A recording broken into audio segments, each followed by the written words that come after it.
ಸತೀಶ್, ಈ face changing ಅಂತಾರಲ್ಲ, political party ಏನು ಬೇಕಾದ್ರೂ ಕರ್ಕೊಳ್ಳಿ, ನಾನು ಎಲ್ಲ ಪಾರ್ಟಿಗೂ ಸೇರಿಸಿ ಪ್ರಶ್ನೆ ಕೇಳ್ತಿರೋದು, ಯಾರನ್ನೂ ಸ್ಪೇರ್ ಮಾಡುವಂಥ ಉದ್ದೇಶ ನನಗಿಲ್ಲ. ಇಲ್ಲಿ ಈ ಮುಖ ಚೇಂಜ್ ಮಾಡಿಬಿಡೋದಿದೆಯಲ್ಲ, ಒಂಥರ ಜನಗಳಿಗೆ ಯಾಮಾರಿಸ್ದಂಗಿದು. ಅವ್ರು ಒಳ್ಳೆ ಕೆಲಸ ಮಾಡಿದರೆ ಅವ್ರಿಗೆ ಟಿಕೆಟ್ ಕೊಡಬೇಕು, ಇಲ್ಲದೇ ಇದ್ದರೆ ಅವ್ರು ಟಿಕೆಟ್ ಕೊಡಬಾರ್ದು. ಜೊತೆಗೆ ಬೇರೆ ಕಡೆ ನೆಲೆನೂ ಸಿಗುವಂಗೆ ಮಾಡಬಾರ್ದು. ಒಂದು ಪಾಠ, ಒಂದು ಹೆಸರನ್ನದು. ನಮ್ಮ ಪಾರ್ಟಿಯಲ್ಲಿ ಕೆಲಸ ಮಾಡದೇ ಇದ್ದರೆ ಅವ್ರನ್ನ ಎಂಟರ್ಟೈನ್ ಮಾಡಲ್ಲ ಅಂಥೇಳಿ, ಇದು ಅವ್ರ ಕಡೆ ಕ್ಯಾಂಡಿಡೇಟು, ಇದು ಇವ್ರ ಕಡೆ ಕ್ಯಾಂಡಿಡೇಟು, ಇದು ಅವ್ರಿಗೆ ಆಪ್ತರು, ನಿರಾಶ್ರಿತರ ಪುನರ್ವಸತಿ ಕೇಂದ್ರ ಒಂದು ಓಪನ್ ಮಾಡಿಬಿಡ್ತೀನಿ, ಇನ್ನೊಂದು ಕ್ಷೇತ್ರ ನಾನು ಖಾಲಿ ಬಿಟ್ಬಿಡ್ತೀನಿ, ಅಲ್ಲಿ ತಂದು ಕೂರಿಸ್ಬಿಡ್ತೀನಿ ಅಂದಾಗ ಕಾರ್ಯಕರ್ತರಿಗೆ ಅದು ಕೊಡೋ ಮೆಸೇಜ್ ಇದೆಯಲ್ಲ, ಹೃದಯ ವಿದ್ರಾವಕ್ಕೆ ಹೋಗಿರುತ್ತೆ. ಒಬ್ಬ ಕಾರ್ಯಕರ್ತನಿಗೆ ಫೋನ್ ಮಾಡಿ ಕೇಳಬೇಕು ನೀವು. ಹೌದು, ಒಬ್ಬೊಬ್ಬ ಕಾರ್ಯಕರ್ತನಿಗೆ ಫೋನ್ ಮಾಡಿ ಕೇಳಬೇಕು ನೀವು, ಅಥವಾ ಕಾರ್ಯಕರ್ತರು ನಿಮಗೆ ಫೋನ್ ಮಾಡಿ ಹೇಳಿದಾಗ ನಿಮ್ಗೆ ಗೊತ್ತಾಗುತ್ತದು. ಎಷ್ಟು ಕೆಲಸ ಮಾಡಿದ್ವಿ ನಾವು, 5 ವರ್ಷ ಎಷ್ಟು ಕಾದಿದ್ವಿ, ನನಗೆ ಕೊಡಬೇಕು ಅಂತ ಇಲ್ಲ ಸರ್. ಇಂಥವ್ರೊಬ್ಬರು ಕೆಲಸ ಮಾಡಿದ್ರು, ಇಂಥವ್ರು ಓಡಾಡ್ತಾ ಇದ್ರು, ಇಲ್ಲಿ ಬಹಳ ಆಸೆ ಇಟ್ಕೊಂಡಿದ್ರು, ಹಣನೂ ಖರ್ಚು ಮಾಡ್ಕೊಂಡಿದ್ರು, ಒಂದಷ್ಟು ಕ್ಯಾಂಪ್ಗಳು ಏನೋ ಒಂದಷ್ಟು ಇರ್ತಾವೆ ಅವ್ರದ್ದು. ಸೊ ಆ ಮೆಸೇಜು ಎಲ್ಲ ಅಬ್ಬರಗಳಲ್ಲಿ, ಬೇರೆ ಬೇರೆ ಚರ್ಚೆಗಳಲ್ಲಿ ಕಾರ್ಯಕರ್ತನ ಅಳಲು, ಗೋಳು, ದುಃಖ ಮುಳುಗೋಗ್ಬಿಡ್ತವೆ. ಎಲ್ಲ ಬೇರೆ ಬೇರೆ ಚರ್ಚೆ, ಆ ಫೇಸ್ ಅಂತೆ, ಈ ಫೇಸ್ ಅಂತೆ, ರಣಾಂಗಣ ಅಂತೆ, ಅವ್ರ ವರ್ಷ ಇವರಂತೆ ಅನ್ನೋದರಲ್ಲಿ ಇಲ್ಲಿ ಹತ್ತಿದ್ದವರು, ಮಣ್ಣು ಹೊತ್ತಿದ್ದವರೆಲ್ಲ ಇರ್ತಾರಲ್ಲ 5 ವರ್ಷ, ಇದು ಮುಳುಗೇ ಹೋಗ್ಬಿಡ್ತಾರೆ. ಇನ್ನು 5 ವರ್ಷ ಕಾಯಬೇಕು, ಅವತ್ತಿಗೂ ಗ್ಯಾರಂಟಿ ಇಲ್ಲ, ಯಾರು ಬೇಕಾದ್ರೂ ಪ್ಯಾರಾಚೂಟಿಂದ ಬರಬಹುದು ಅಂತೇಳಿ. ಇದು ಎಲ್ಲಿಗೆ ಇದು ಫೇಸ್ ಚೇಂಜಿಂಗ್ ಅನ್ನೋದನ್ನು ಪೊಲಿಟಿಕಲ್ ಪಾರ್ಟಿ ಟ್ರಿಕ್ಸ್ ಅಂತ ಕರೀತವೆ, ಸ್ಟ್ರಾಟಜಿ ಅಂತಲೂ ಕರೀಬಹುದು ಅವರು. ಬಟ್ ಒಂದು ಕ್ಷೇತ್ರದ ಜನತೆಯ ದೃಷ್ಟಿಯಿಂದ ಕ್ಷೇತ್ರದಲ್ಲಿ ಒಬ್ಬ ವ್ಯಕ್ತಿಯನ್ನು ಚೇಂಜ್ ಮಾಡೋದು, ಮುಖ ಚೇಂಜ್ ಮಾಡೋದು, ಏನು ಅದಕ್ಕೆ ಅರ್ಥ? ಅವ್ನು ಕೆಲಸ ಮಾಡಿಲ್ಲ ಅಂತ. ಖಂಡಿತ ರಮಾಕಾಂತರು ಒಳ್ಳೆ ಕ್ವಶನ್ ಕೇಳಿದ್ದೀರ. ಯಾಕಂತ ಹೇಳಿದ್ರೆ ಇಲ್ಲಿ ನಾನು ಸಹಜವಾಗಿ ಪಕ್ಷಗಳಲ್ಲಿ ಮೊದಲೆಲ್ಲ ರಾಜಕಾರಣದಲ್ಲಿ ನಾವು ಗಮನಿಸೋದು ಫೇಸ್ ಚೇಂಜ್ ಅಂತ ಹೇಳಿದ್ರೆ ಆ ಅಭ್ಯರ್ಥಿ ಸೋತಿರ್ತಾನೆ, ಅವನು 1 ಬಾರಿ ಸೋತಿರ್ತಾನೆ, 2 ಬಾರಿನೂ ಸೋತಿರ್ತಾನೆ, ಅವ್ರ ಕೈಯಲ್ಲಿ ಪಾಪ ಸಾಧ್ಯ ಆಗೋದಿಲ್ಲ ಅಂದಾಗ ಫೇಸ್ ಚೇಂಜ್ ಅನ್ನೋತಕ್ಕಂಥದ್ದು ಪರಿಪಾಟ್ಲಿತ್ತು. ಬಟ್ ಇತ್ತೀಚಿನ ದಿನಗಳಲ್ಲಿ ಪ್ರಮುಖವಾಗಿ ನಾವು BJP ಪಕ್ಷದಲ್ಲಿ ಗಮನಿಸ್ಬೋದಿದ್ದು ಈ ಅಂಶನ. ಇವ್ರು ಬರೀ ಇಲ್ಲಿ ಮಾತ್ರ ಅಲ್ಲ, ಇಡೀ ದೇಶದಲ್ಲೆಲ್ಲ ಬೇರೆ ಬೇರೆ ರಾಜ್ಯಗಳಲ್ಲೂ ಅಷ್ಟೇ ಗೆದ್ದಿರೋ ಅಂಥವ್ರಿಗೆ ಯಾವ ಒತ್ತಡ ಅದನ್ನು ನಾವು ಯಾವ ರೀತಿ ಕನ್ಸಿಡರ್ ಮಾಡಬೇಕು ಅಂತ ನಮಗೆ ಗೊಂದಲ ಆಗ್ಬಿಡುತ್ತೆ.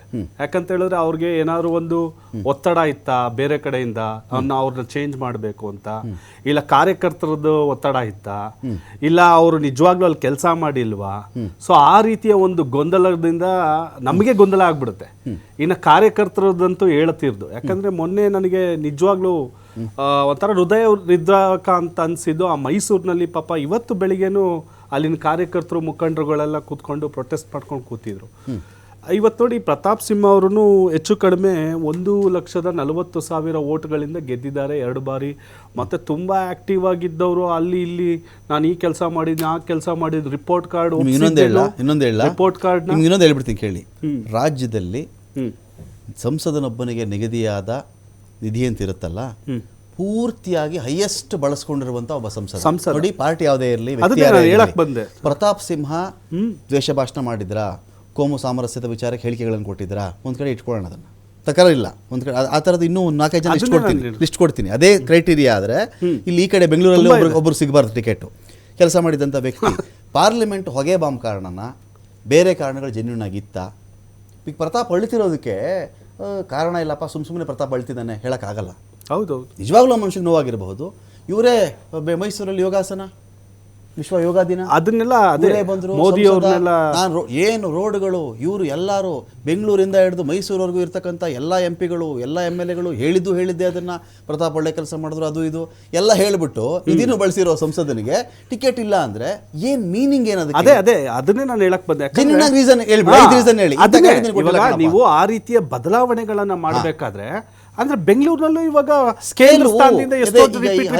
ಪ್ರೈಸ್ ಕೊಡಬೇಕಾದ್ರೆ ಒಬ್ಬೊಬ್ಬನಿಗೂ ಸ್ಕೇಲ್ ಆ ಮಾನದಂಡ ನೋಡಿ. ಇವತ್ತು BJP ಅಳವಡಿಸಿಕೊಂಡಿರುವ ಇವತ್ತಿನ ಈ ಟಿಕೆಟ್ ನಿರ್ಧಾರದ ಒಂದು ಮಾನದಂಡನೂ ಸಹ ಚರ್ಚೆಗೆ ಗ್ರಾಸವಾಗಿದೆ. ಯಾಕಂದ್ರೆ ಮಾತ್ರ ಮಾತಾಡ್ತೀನಿ ಅದು ನಾನು ಅದು ಮತ್ತೆ ನೀವು ಶೋಭಾ ಕರಂದ್ಲಾಜೆ ಎಲ್ಲ ಇವ್ರನ್ನು ಮಾತಾಡ್ಬೇಕು. ಬೇರೆ ತರ ಕನ್ಸಿಡರ್ ಮಾಡ್ಕೊಳ್ಳಿ, ದ್ವೇಷ ಭಾಷಣ, ಹಿಂದೂನಾ, ಮುಸ್ಲಿಮ, ಇನ್ನೊಂದ ಮತ್ತೊಂದ ಅದು ಇಟ್ಕೊಳ್ಳಿ ನೀವು. ಮೈಸೂರು ಬೆಂಗಳೂರು ರೋಡನ್ನ ಯಾವ ತರ ಇವರು ಬಿಂಬಿಸಿದ್ರು ಅಂದ್ರೆ ವಿಧಾನಸಭಾ ಚುನಾವಣೆಗೂ ಪರಿಣಾಮ ಬೀರ್ಬಿಡ್ಬೇಕದು. ಅಲ್ಲ, ಅವರು ಅದು ಬೆಂಗಳೂರಿಂದ ಮೈಸೂರವರೆಗೂ ಇರುವ ಎಲ್ಲಾ ವಿಧಾನಸಭಾ ಸೀಟ್ಗಳು ಇವ್ರ ಪಾರ್ಟಿಗೆ ಬಂದ್ಬಿಡೋ ರೀತಿಯಲ್ಲಿ ಹೊಗಳಿದ್ರು. ಹೊನ್ನ ಶೂಲ ಅದು ಹೊಗಳಿದಾಗ ಪ್ರತಾಪ್ ಅರ್ಥ ಆಗಬೇಕಾಗಿತ್ತು, ಇದೇನೋ ಇದೆಯಪ್ಪ ಹೊನ್ನ ಶೂಲ, ಇದು ತುಂಬಾ ಹೊಗಳ್ತಾ ಇದ್ದಾರೆ ಅಂತ. ಅವರು ಆ ರಿಪೋರ್ಟ್ ಕಾರ್ಡ್ ಅನ್ನ ಮಾಡ್ಕೊಂಡು ಸ್ವತಃ ಪ್ರಧಾನಿಯವ್ರಿಗೆ ಮತ್ತೆ ಇವ್ರಿಗೆ ಶಾ ಅವ್ರಿಗೆಲ್ಲ ಕೊಟ್ಟು ಅದನ್ನು ಸಹ ಪೋಸ್ಟ್ಗಳನ್ನು ಮಾಡಿದ್ರು. Okay. ಸೊ ನೀವು ಅಲ್ಲಿ ಅಷ್ಟೆಲ್ಲ ಕೆಲಸ ಮಾಡಿದೀನಿ ಮತ್ತೆ ಒಂದು ಪಕ್ಷವನ್ನ ಸಮರ್ಥವಾಗಿ ಉತ್ತರಕ್ಕೆ ಪ್ರತ್ಯುತ್ತರ Okay. ಅಂತ ಒಂದು ಇದನ್ನು ಕೊಟ್ಕೊಂಡ್ಬಂದು ಅವ್ರಿಗೆ ಇದು ಮಾಡ್ತೀರಾ, ಟಿಕೆಟ್ ನಿರಾಕರಣೆ ಆಗುತ್ತೆ ಅನ್ನೋ ಅದೊಂದು ಲೆಕ್ಕ ಪ್ರಶ್ನೆ. Okay. ಮತ್ತೆ ಇನ್ನೊಂದೇ ಒಂದು ಪಾಯಿಂಟ್ ಚಿಕ್ಕದಾಗಿ, ಉಡುಪಿ ಚಿಕ್ಕಮಗಳೂರಲ್ಲಿ ಶೋಭಾ ಕರಂದ್ಲಾಜೆ ಅವರು 3.5 ಲಕ್ಷ ಓಟಿಂದ ಗೆಲ್ತಾರೆ. ಅವ್ರನ್ನ ಅಲ್ಲಿಂದ ಶಿಫ್ಟ್ ಮಾಡಿ ಇಲ್ಲಿಗೆ ಕರ್ಕೊಂಡ್ ಬರ್ತಾರೆ ಅಂದ್ರೆ 3.5 ಲಕ್ಷ ಓಟ್ ತಗೊಂಡ್ರು, ನೀವು ಅಲ್ಲಿಂದ ಅವ್ರನ್ನ ಎತ್ತಂಗಡಿ ಮಾಡಿ ಇಲ್ಲಿ ತಂದು ಹಾಕ್ತೀರಾ ಅಂತ ಹೇಳಿದ್ರೆ ಇದು ಯಾವ ಮೆಸೇಜ್ ಅನ್ನ ಕೊಡ್ತದೆ? Okay. ಅಲ್ಲಿ ಯಾರ ಒತ್ತಡ ಇತ್ತು, ಯಾರ ಪ್ರಭಾವ ಇತ್ತು, ಅವ್ರು ನಿಜವಾಗ್ಲೂ ಕೆಲಸ ಮಾಡಿರ್ಲಿಲ್ವಾ, ಇಲ್ಲ ಬಿಜೆಪಿ ಒಳಗಡೆನೆ ಯಾವ್ದು ಸರಿ ಇರ್ಲಿಲ್ವಾ? ಸೊ ಎಲ್ಲೋ ಈ ಮೇಲ್ನೋಟಕ್ಕೆ ನೋಡ್ತಾ ಇದ್ದಾರೆ. ಅದೇ ರೀತಿ ಪ್ರತಾಪ್ ಅದೊಂದು ಹೇಳ್ಬಿಡಿ ಸರ್. ನಟರಾಜ್ ಮೈಸೂರು ಕೊಡಗು ಸಂಸದರ ಮತ್ತು ಇರ್ಲಿ. ಆ ಮತದಾರರ ಪರವಾಗಿ ಹೇಳ್ತಾ ಪ್ರತಾಪ್ ಸಿಂಹ ಅವರು ಜೆನ್ಯೂನ್ ರೀಸನ್ ಅಂತ ಉದಯೋನ್ಮುಖ ನಮ್ಮ ಸಂಸತ್ ಸದಸ್ಯರಾಗಿ ಒಂದು ಸುಮಾರು ಅವರ ಕಾಲಾವಧಿಯಲ್ಲಿ 12 ಟ್ರೈನ್ ಅನ್ನು ಹಾಕಿ ಬೆಂಗಳೂರು ಮೈಸೂರು ರಸ್ತೆಗಳನ್ನು ಮಾಡಿ ತಮ್ಮದೇ ಆದಂತ ಒಂದು ಕೆಲಸವನ್ನ ದೊಡ್ಡ ಪ್ರಮಾಣದಲ್ಲಿ ಅವರು ಮಾಡಿದ್ದಾರೆ. ಅವ್ರದ್ದು ಸೇವೆ ಭಾರತೀಯ ಜನತಾ ಪಾರ್ಟಿ ಯಾವಾಗಲೂ ಅದನ್ನು ನೆನೆಸ್ಕೊಳ್ಳುತ್ತೆ ಮತ್ತೆ ಅವ್ರಿಗೆ ಸೂಕ್ತ ಕಾಲದಲ್ಲಿ ಸೂಕ್ತ ಸ್ಥಾನಮಾನಗಳನ್ನು ಕೊಡುತ್ತೆ. ಅದಿಲ್ಲ ಅಂತ ಹೇಳಕ್ಕಾಗಲ್ಲ. ನಾನು ಹೇಳ್ತಾ ಇರೋದು ನಮ್ಮ ಸ್ನೇಹಿತರ ನಟರಾಜ್ ಅವರನ್ನು ಪ್ರಶ್ನೆ ಮಾಡಿದ್ರು. ಪ್ರತಾಪ್ ಬಿಟ್ರೆ ಇಲ್ಲ ಸೂಕ್ತ ಕಾಲ ಸೂಕ್ತ ಸ್ಥಾನಮಾನ ಅದರದ್ದು ನನ್ನ ಪ್ರಶ್ನೆ ಅದು. ನಾನು ಪ್ರಶ್ನೆ ಬಿಟ್ಟು ಎಲ್ಲದಕ್ಕೂ ಹೋಗಬೇಡಿ ನೀವು. ಸೂಕ್ತ ಸ್ಥಾನಮಾನ ಸೂಕ್ತ ಕಾಲ ಅಂದ್ರೆ ಎಂಪಿ ಚುನಾವಣೆಗೆ ಎಂಪಿ ಟಿಕೆಟ್ ಕೇಳಿದ್ರೆ ಇನ್ಯಾವುದು ಸೂಕ್ತ ಸ್ಥಾನಮಾನ ಅಂತ ಚೇಂಜ್ ಮಾಡೋದ್ ಬಗ್ಗೆ ನಟರಾಜ್ ಅವರು ಬಹಳ ಜೋರಾಗಿ ಹೇಳ್ತಿದ್ರು. ಮೊನ್ನೆ ಒಂದು ರಾಜ್ಯಸಭಾ ಎಲೆಕ್ಷನ್ ನಡೀತು. ರಾಜ್ಯಸಭಾ ಎಲೆಕ್ಷನ್ ಅಲ್ಲಿ 3 ಜನ ಬಿಟ್ರು. 3ನೇವರು ಎಲ್ ಹನುಮಂತಯ್ಯ ದಲಿತರಾಗಿರ್ತಕ್ಕಂಥವ್ರು, ಚಿಂತನಶೀಲರು, ವಾಗ್ಮಿಗಳು, ಕವಿಗಳು ಆಗಿದ್ದಂಥವ್ರನ್ನ ಬಿಟ್ಟು ಡೆಲ್ಲಿಯಲ್ಲಿದ್ದಂತ ಕ್ಯಾಶ್ ಬ್ಯಾಗ್ ಅಂತ ಕರ್ಸ್ಕೊಳ್ತಕ್ಕಂಥ ಒಬ್ಬ ದೊಡ್ಡ ಉದ್ಯಮಿಯನ್ನ ದುಡ್ಡು ಕಲೆಕ್ಟ್ ಮಾಡಕ್ ಕ್ಯಾಶ್ ಬ್ಯಾಗ್ ಅಂತ ಕರ್ಸ್ಕೊಳ್ಳೋಂತ ಅಜಯ್ ಮಕ್ಕನ್ ಕರ್ಕೊಂಡ್ಬಂದು ಕೊಟ್ರು. ಇವ್ರಿಗೇನು ನೈಜತೆ ಇದೆ ಇವ್ರಿಗೆ. ಅವ್ರ ಮುಂದೆ ಯಜ್ಞ ಬಿದ್ದಿದೆ. ಇವ್ರ ಮುಂದೆಗಡೆ ತಟ್ಟೆನಲ್ಲಿ ಯಜ್ಞ ಬಿದ್ದಿದೆ. ಬಂದು ಇದನ್ನ ಹುಡುಕ್ತಿದ್ದಾರೆ. ನೋಡ ರಾಜ್ಯಸಭಾ ಚುನಾವಣೆ ಅರ್ಥ ಆಗಿಲ್ಲ. ನಿರ್ಮಲಾ ಸೀತಾರಾಮನ್ ನಿಲ್ಸಿದಿರಿ ಇಲ್ಲಿ. ನಿರ್ಮಲಾ ಸೀತಾರಾಮನ್ ಕರ್ ಮಾಡಿದ್ರಿ. ವೆಂಕಯ್ಯ ನಾಯ್ಡು ಬಂದಾಗಿದ್ರು. ನೀವು ನಮ್ಮ ಬಿಜೆಪಿಗೆ ನಿಮ್ಗೆ ಅರ್ಹತೆ ಇದೆ ಹೇಳಿದ್ರಿ. ನೋಡ್ರೆ ನೀವು ಹೇಳ್ಬೇಡಿ. ಹನುಮಂತಯ್ಯನವ್ರ ಬಗ್ಗೆ ಹೇಳಿ. ಹನುಮಂತಯ್ಯನವ್ರ ಬಗ್ಗೆ ಹೇಳ್ಬಿಟ್ಟು ಮುಂದುವರಿರಿ. ನಿಮ್ದು ಆಗಿದಲ್ಲ ಪ್ರಶ್ನೆ. ನಮ್ದು ಹಂಗೇನೆ ನಮ್ಗೆ ಅವಕಾಶ ಕೊಟ್ಟಿದ್ದೀವಿ. ಕುಮಾರ್ ಕಟೀಲ್ ಅವರಿಗೆ 15 ವರ್ಷ ಸಂಸದರಾಗಿದ್ದಾರೆ. ನಮ್ಮ ಸದಾನಂದ ಗೌಡರು ಈ ರಾಜ್ಯದ ಮುಖ್ಯಮಂತ್ರಿ ಆಗಿದ್ದಾರೆ. ಆಯ್ತಾ? ಮತ್ತೆ ಇನ್ನೇನ್ ಬೇಕು ನಿಮ್ಗೆ? ಸರ್ ಇದು ಏನಾದ್ರು ನಾಚಿಕೆ ಅನ್ಸ್ಬೇಕು ನಿಮಗೆ ಗೌಡ್ರೆ. ಮತ್ತೆ ಇನ್ನೊಂದು ಹೇಳ್ತೀನಿ ಕೇಳಿ. ಈ ರಾಜ್ಯದಲ್ಲಿ ಎಲೆಕ್ಷನ್ ರೀ ಏನ್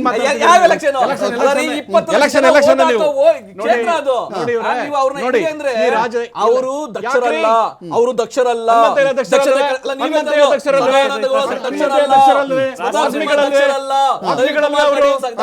ಏನ್ ಮಾಡಿದ್ರು ನಿಮಗೆ?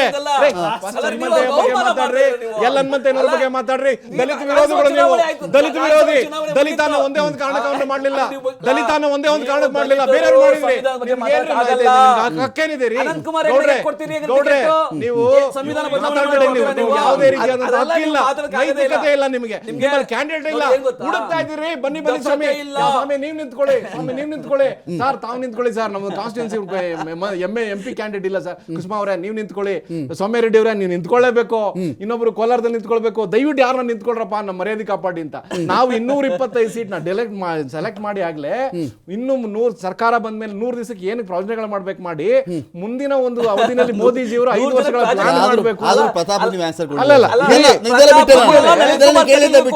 ಪ್ರತಾಪ್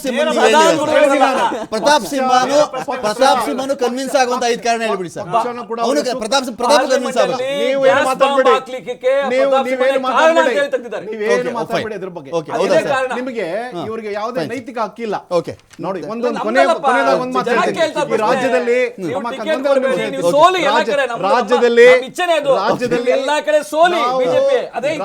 ರಾಜ್ಯದಲ್ಲಿ ನಾವು ಇವತ್ತು ಆಶ್ವಾಸನೆಗಳ ಮೂಲಕ ನಾವು ಆಶ್ವಾಸನೆಗಳ ಮೇಲೆ ಓಟ್ ಕೇಳ್ತಾ ಇಲ್ಲ. ಮೋದಿಜಿಯವರು ಮಾಡಿರ್ತಕ್ಕಂಥ ಕಾರ್ಯಕ್ರಮಗಳ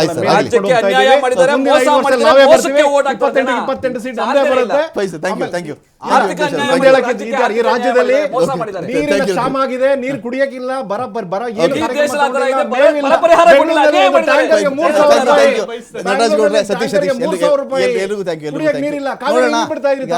ಟಿಕೆಟ್ಗಳಲ್ಲಿ ಫೇಸ್ ಚೇಂಜ್ ಮಾಡ್ತಾರೋ ಫೇಸ್ ಚೇಂಜ್ ಮಾಡ್ತಾರೋ, ಕಾರ್ಯಕರ್ತರಿಂದ ಅಮಾನತು ಶಿಕ್ಷೆಗೆ ಒಳಗಾದಂಥ ಕ್ಯಾಂಡಿಡೇಟ್ಗಳು ತಂದು ಬೇರೆ ಕಡೆಗೆ ಕೊಡ್ತಾರೋ, ಕೆಲಸ ಮಾಡಿರೋ ವ್ಯಕ್ತಿಗೆ ಟಿಕೆಟ್ ಇಲ್ಲ ಅಂತಾರೋ, 2-3 ಸಲ ಆದಮೇಲೆ ಅವ್ನಿಗೆ ಅವಕಾಶ ಇಲ್ಲ ಅಂತ ನಮಗೆ ಗೊತ್ತಿಲ್ಲಪ್ಪ.